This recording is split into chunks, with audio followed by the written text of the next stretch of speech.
Fenomena langka terjadi di tengah kebakaran besar yang melanda kawasan Palisades Utara Santa Monica, California. Diketahui muncul tornado api saat Los Angeles dilalap si jago merah pada Jumat 10 Januari 2025.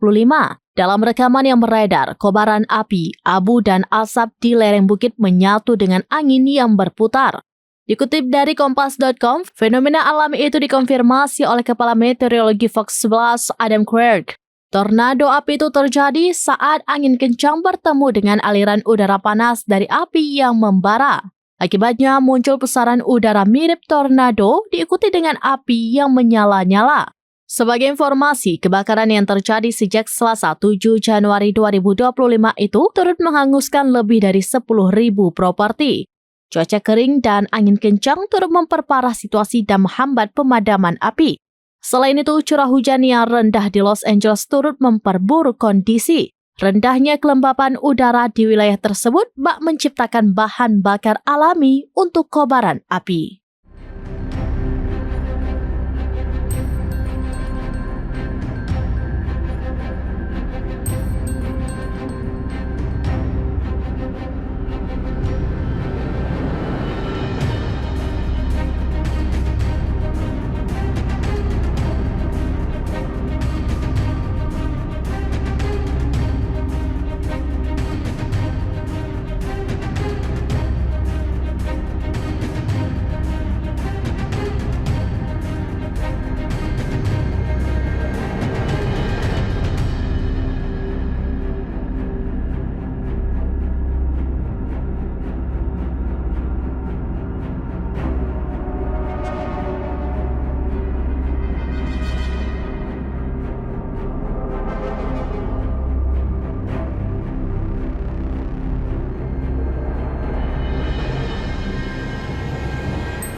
Download Tribun X sekarang, menghadirkan lokal menjadi Indonesia.